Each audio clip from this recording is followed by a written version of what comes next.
In this episode, we play lumberjack.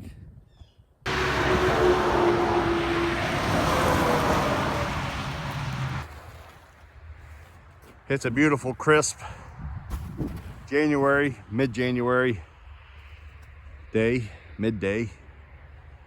And we got 7, 8, 9 inches of snow a week or two ago. And it's slowly starting to melt off. And just got some flurries today, a little windy. It's 25 degrees. It's going to get down to 1 degree tonight. And I need some more firewood. I didn't cut a lot this year because I was busy playing farmer, failing at farmer. And that's fine. I can't deal with the hot weather. I can't work cutting firewood when it's hot. There's one of my barns that's left of it. Mother Nature claimed it. I bought it, it was already falling down, and I didn't have the money to spend to try to keep it in shape, and groundhogs were eating all around it, making it lean, so the wind took it. There's an old Volkswagen Jetta TDI in there, 1998, and I drove it to the day I parked it in the driveway, and it ran good, but the body was rusted and falling apart. It came out of Cleveland, Ohio, and the brake system was just one failure after another. I finally had enough of it. I parked it in the driveway with the intention of pulling the little diesel engine out of it. Before I could get to it, a house went up for sale down the street. I'm in the country, but there's a bunch of road houses, road frontage houses, and folks down the street called in a complaint, I guess, with the zoning department. I got a nasty letter from zoning saying I wasn't allowed to have a car in my driveway that didn't have a active registration to get rid of it or move it out of sight. So I pulled it back in this barn before the roof came down, and hopefully it hasn't knocked a hole in the sunroof. Shouldn't have. TDI 2015 was the last time I had it registered on the road. So I'd like to do a will it start on that one day and pull the engine out of it, assuming the engine isn't locked up and it's sitting on the ground, so oil pan might not be looking too healthy right now. Car is junk, total junk. It's a shame. It was a fun little car. An old tobacco setter that I think I used 1 year when I was setting tobacco, and then I upgraded to a better one. And that's what's left of my other old barn. Again, groundhogs. Groundhogs burrowed their way all around the posts, and the barn started leaning so hard I just pulled everything out of it. Down it went one day. So, what tree am I cutting down today? I took an axe and chopped some dead ones, knowing that when the leaves fell, I wouldn't be able to tell what was alive and what was dead.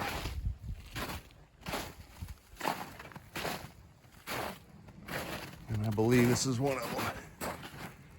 Yeah, that's a good widowmaker right there. That thing's gonna explode when it hits the ground. But it's leaning the way I need it to go, to that creek right there. And the wind is pushing it. And if I'm lucky, I can push it to the left so it doesn't fall in the creek. It's full of woodpecker holes, so there were beetles in it. Still has some green in the bottom of it, but it'll burn. It's toasted. All right, let me get set up, and I'll get to work trying not to kill myself. I love it back here. I just wish there weren't houses. There's a house right there. Back in the woods, there's a house right there. It's a neat place. It's a neat place. Anyway, to work. All right, these are my tools of the trade. And I got my Husqvarna helmet with ear protection, hearing protection, and a screen. And as you can see, that's a Husqvarna guard that actually came with my 20-inch bar And this is a 24-inch bar, I think, that I have on here. And this axe head, I inherited this from my father well over 30 years ago. And I just put a new handle on it. And it's good, it's sharp, it's good and sharp enough. But look at the handle. Got this from Lowe's. Nothing to knock Lowe's. But the other handle, like I said, was, if I had it for 30 years, he probably had it for 10. And the handle was in perfect condition. It was just so loose on the head, it had shrunken and been wobbled so many times that you just couldn't keep it tight. You swing the axe and the head would slide. So I said, all right, it's time to replace the handle. So the only place I could find the handle close to home was Lowe's. And I missed on the first or second swing, because I'm out of practice, I missed. And I hit the log and the handle exploded. Look at that. Now, do you think I didn't miss the log with the old handle? Oh yeah, plenty of times. And the handle looked like I hadn't even touched it. So it's supposed to be made of ash or oak. Looks like oak maybe. And it acted like it was made out of soft maple. That's pathetic. That's pathetic. I may just got unlucky and, you know, got a bad cut. I got the one that was at the end of the good piece of wood that they were making into an axe handle. And or maybe they're all like that. I don't know. So if you're going to buy one, don't miss the log. Make sure you hit it, because you're not going to have a handle when you're done. There's the proof. The saw, I needed a saw. I was using a old McCullough Timber Bear, and it was a really good saw. It cut real slow, and I had a 20-inch bar, I think, on it, and I cut a lot of trees down with it. Never had any issues, but finally I couldn't keep sparking, and I think I replaced the coil, and it finally it was done. It was toast, worn out. I think the pull string mechanism blew up on me too. So I was looking for a saw, and this is a Holzformer, which sounds German. It's for the working man. Well, then it's not for me. But this, if you don't know what this is a Husqvarna,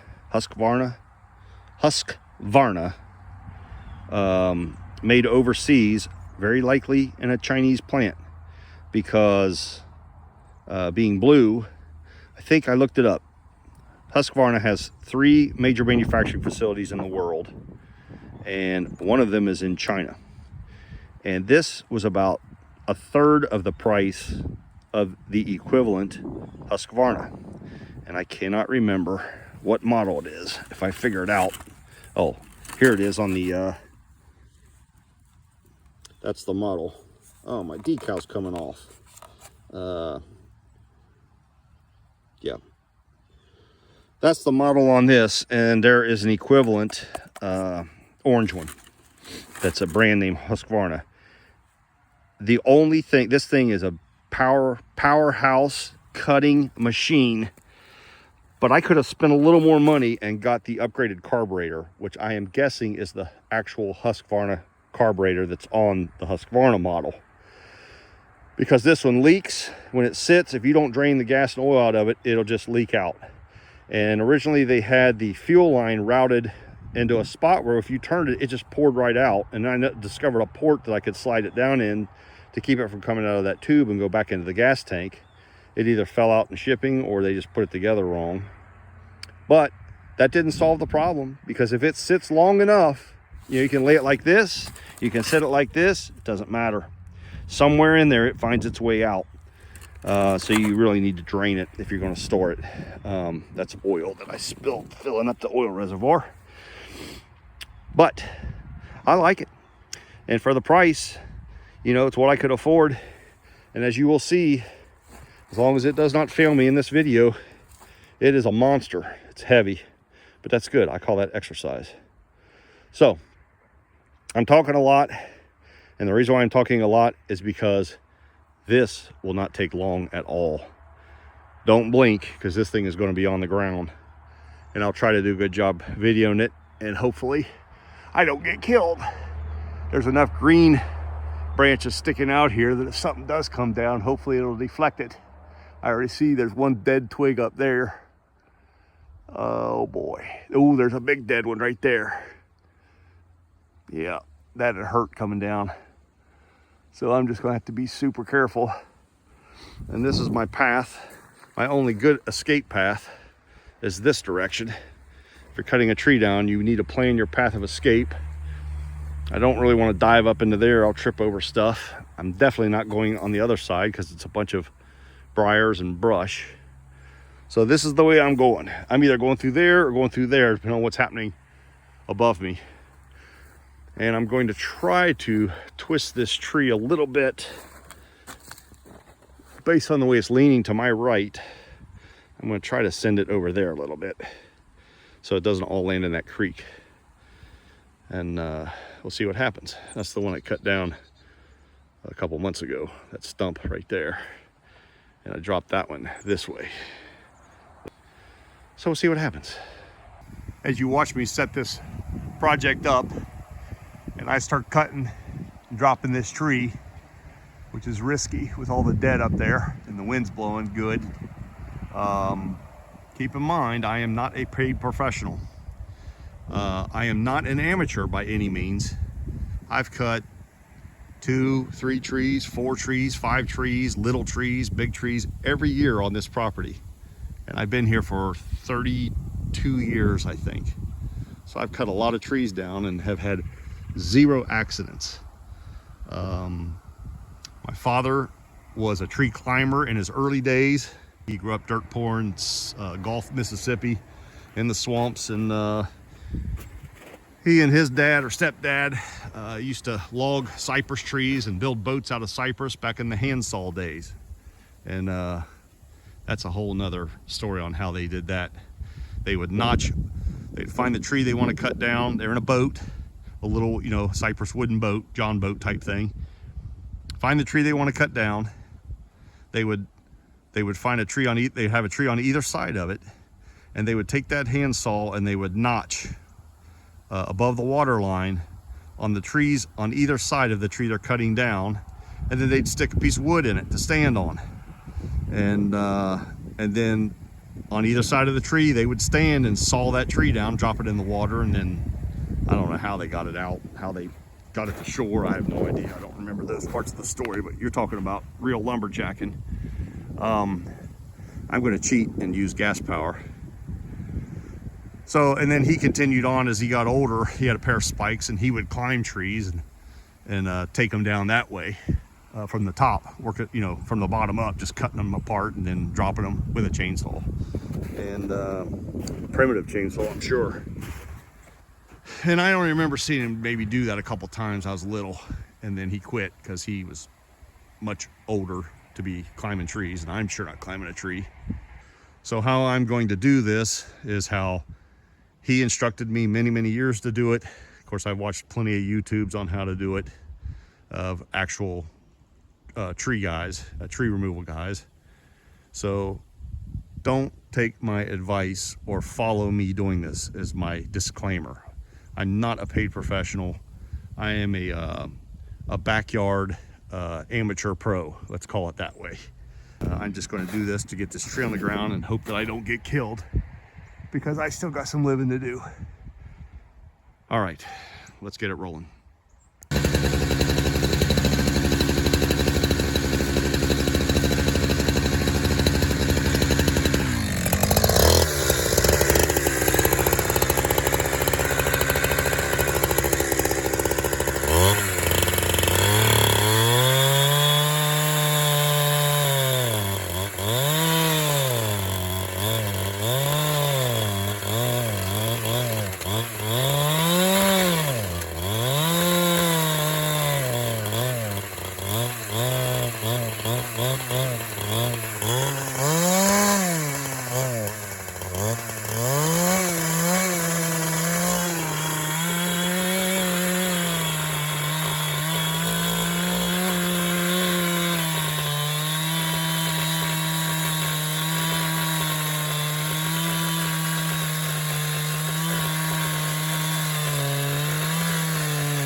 Well, I changed my mind at the last minute on my escape route because of the way I cut that notch and the way I could see it was going to fall.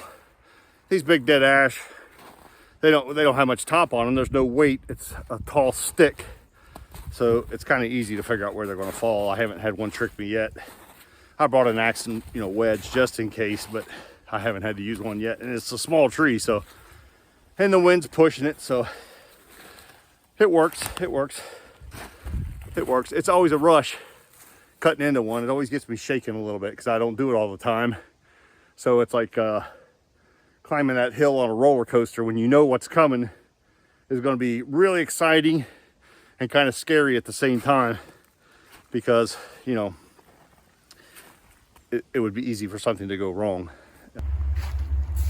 So this is how it went in this cut, and you professionals out there can tell me if I did this good or bad, or I mean, it worked, but is this what you would have done?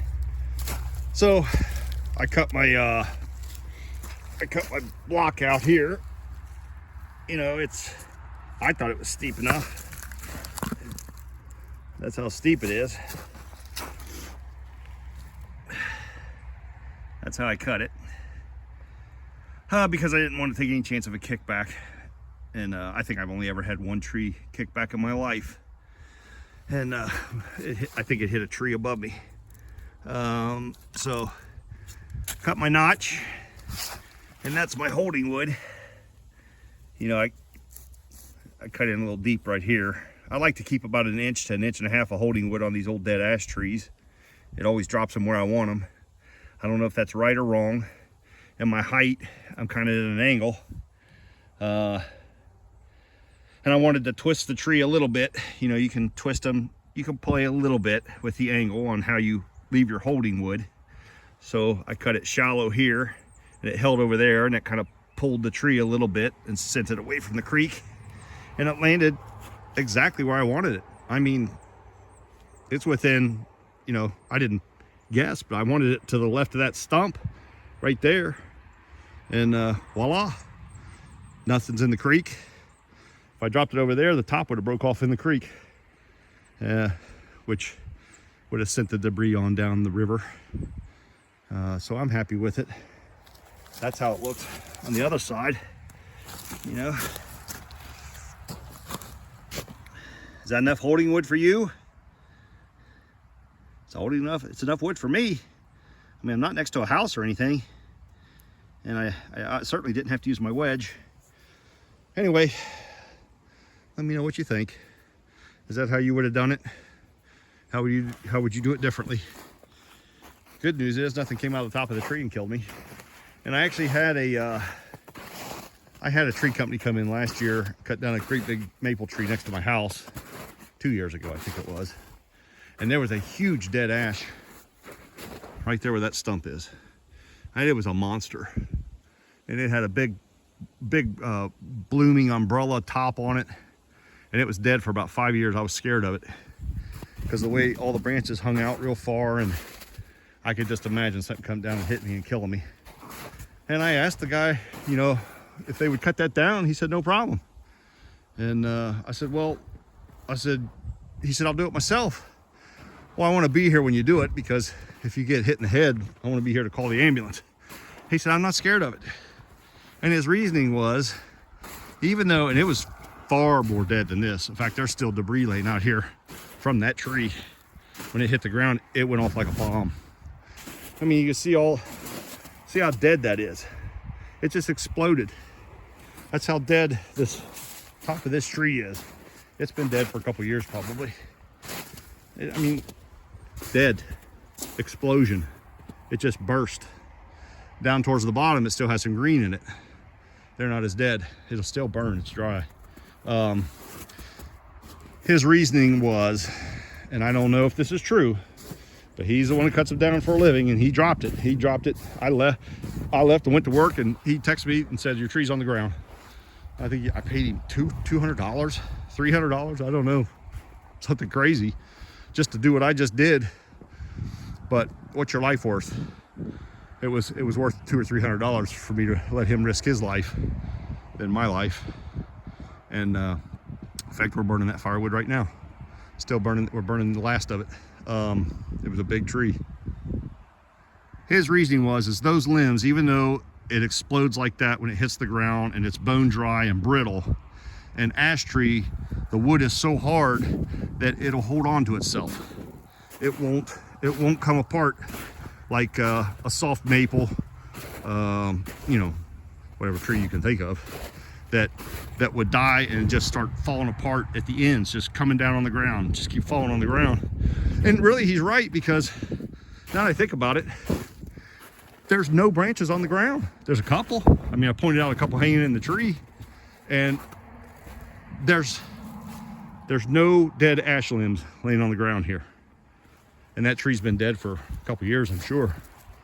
There's nothing. There's nothing on the ground. It was all still in the top of the tree. Maybe there's truth to it. Good news is, I didn't get killed today. Oh, and if you're wondering, you saw I wasn't wearing chaps. And I have a pair of chaps. I have a good pair of chaps. And back in my young days, that's a whole story I'll tell in a second, very quickly. I have chaps, and I wear them typically when I'm cutting up wood. But today I got coveralls on, heavy coveralls, and that chain could easily get through these coveralls and take a chunk out of my leg. But I've got that long bar, and I'm going to stay away from it and just knock these limbs off and cut up a big chunk of firewood. The story is, I was in my early 20s. I was working at a public golf course, and the golf course superintendent was a rebel. He was, I don't know what his deal was. He's a nice guy, but I don't want to say anything mean. Let me just say, he didn't believe in PPE, spraying golf course chemicals, herbicides, insecticides, barefoot, shorts, no shirt, t-shirt. You know, don't bother me with PPE. Who needs that? And I am a believer in it to some extent. But he had me do some crazy, stupid stuff. Cutting down trees on the golf course. You know, you're talking a piece of property. What is a golf course? 120 acres, 150 acres.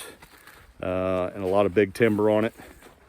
And that's where I got a bulk of chainsaw experience on that. And that was baptism by fire. Well, I spent one winter. He wanted all the tree limbs limbed. They were limbed to the ground. He left them go all the way to the ground. And he told me to go out and take them up to my head. Cut them up all the way up over my head. Because golfers were losing their balls underneath the trees and slowing play down. People were complaining. And it was a top contending golf course. Is a top contending golf course nationally. Public course. So I did. I spent all winter holding a chainsaw over my head back when I was slim and strong, and I cut down some big timber there. In fact, the very first really big tree I cut down on that golf course, big dead, I want to say it was an elm tree, but I can't remember. It was huge. And I actually called my dad on a ground line. We didn't have cell phones. And said, Dad, I got to cut this big old dead tree down. Huge top. And I remember him yelling at me, stay away from it. Time to hire somebody. That's a widowmaker. You're going to get killed. So I'm going to do it. He gave me instructions, and my boss was there. And sure enough, I wedged it and dropped it right where we wanted it. Hence, I was a lumberjack. A lumberjack was born. But no PPE. I think I wore a hard hat. I had enough sense to wear a hard hat. I wasn't going to listen to him on that. We had hard hats available, so I wore a hard hat and safety glasses. I didn't want chip going in my eyeball or break a chain and cut my eyeball out. And so back to the chaps. I do have a pair of chaps, and I typically will wear them the golf course. So one day I come in and I'm sick. I was fighting a cold and I felt weak, and we had a big storm blow through, and a bunch of trees blew down on the golf cart path. So he sent me and another guy out to clean up the cart path, and I told him, I said, man, I am tired. I really don't feel like swinging a chainsaw today. I don't feel good. I'd rather just go home and lay down in bed. And you know the criticism you get when you're being a sissy boy. So I went out there with the other guy, pair of shorts. We didn't have chaps. I don't think we owned chaps. And safety glasses. I think I probably had safety glasses on. Sure enough, chainsaw was coming. The chain was rolling to a stop, and I took a step, and a tooth on that chain grabbed my shorts and pulled that chain into my thigh, and about halfway between my hip and my knee, and it laid a slice open. It took 10 stitches. It just laid it open instant. Chain was nice and sharp, thanks to me, and off to the whatever it was. It wasn't urgent care back then in those days, some emergency outpatient thing. And it was bad enough that the nurse came out and looked at it and called the doctor, and they made everybody else sit and wait while he went in and got me stitched back up. And there went my modeling career, because I had planned on being a runway model, modeling swimming trunks and things. Not really. So that's my chainsaw story. I have been injured one time, and you learn from your mistakes. But I'm not going to wear chaps today. I'm going to roll the dice and stay away from the chain and get these limbs cut off, and I'm going to cut about half this up, get it up to the house and split.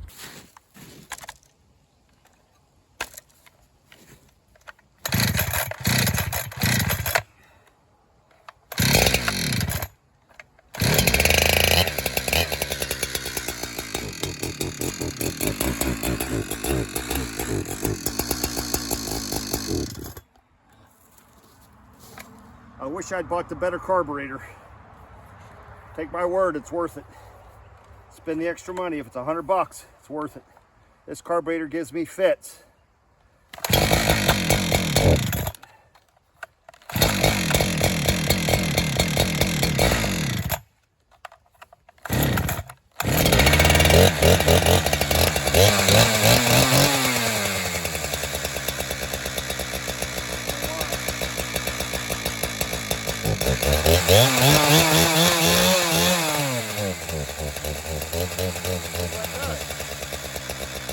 Stop sucking fuel.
Not a lot of firewood, but enough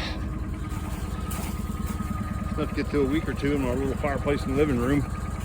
And this is what I got left. Quite a bit left to cut. But I'm tired. I can't get down here with the my cart because the standing water down here. We kind of had a meltdown for a couple days, and now it's getting cold again. But that one I can trim up and hook a chain to it and drag it up with my tractor when this ground freezes the next couple days. Get up to the house, make life a whole lot easier for me. See, look how muddy it got just from me walking around here. Underneath all this snow, it's soft, and that does not make good for not getting stuck. And this little guy here might get stuck. I got tires that don't have enough tread on them. It's two-wheel drive. It does have a shift differential lock on it right there. And this is a Snapper Trail Cruiser. We're cruising the trails. So let's see if it gets back to the house. I don't have far to go, but it's really wet. Using my phone here, so forgive me if my finger gets in the way. Let's see if we can get home without getting stuck.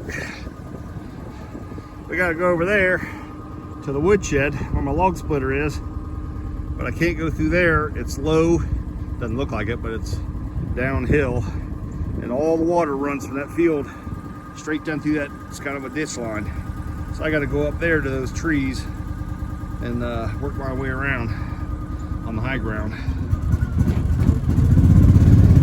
And it appears that I'm already stuck.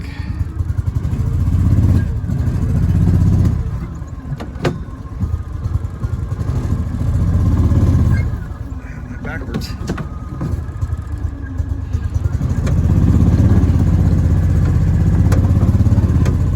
Come on, baby. Oh, she's trying. I'm asking a lot of this little guy, little girl, whatever. Hey, I got out of the hole. That's step one. So I follow my tracks back, and I'm stuck again. Oh, don't stall. Let's drop. Boy, nothing around here likes cold weather, including me. Come on.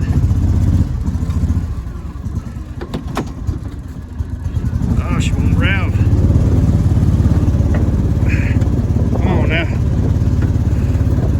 Oh, she's not happy.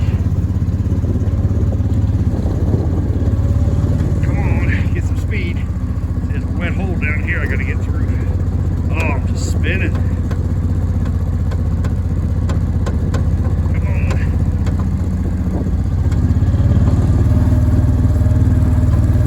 Oh, I am just spinning out. I got no traction at all.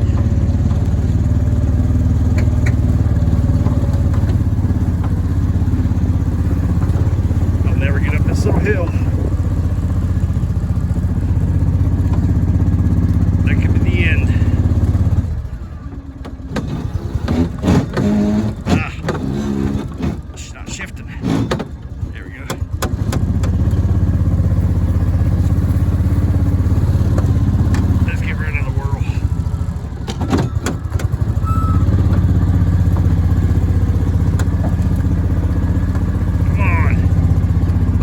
Acceleration at all. I don't know why this engine's not winding out. It's just like it's almost running at idle.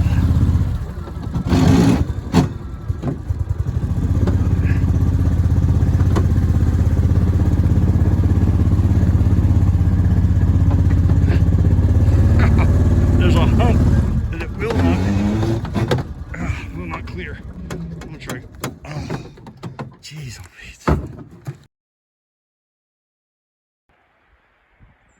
So winter wonderland, we got another blast coming here. It'll be here in just a minute. However, making firewood, not a lot. I got enough to get through a couple weeks of stacked up already to burn. I just gotta split this little bit. My battery's almost dead. This is my old 1950s lickety splitter is what it's called. Lickety splitter. I could still get some parts for this thing, and I did. The engine had a Kohler K1 on it, and it was just worn out completely. So I pulled it off and put the Predator on it. And like all the other Chinesium things that I have, the chainsaw carburetors are terrible. It will not run smooth. However, it gets the job done.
Well, that's it. That's how I make firewood. That's just those logs I loaded up. Oh, I'm gonna slip my butt. That's those logs I loaded up on my little snapper, and that's all I got left from last year. The rest of it's stacked up at the house, and that's bigger logs I use in the basement and my wood burner in the basement when I need it. We'll probably need it the next 2 weeks. It's going to get real cold. And that's for the wood burner in the family room that just keeps the chill out of the house, keeps the furnace from running. Well, that's about all there is to this one. I hope you enjoyed my misery. Thanks for stopping by.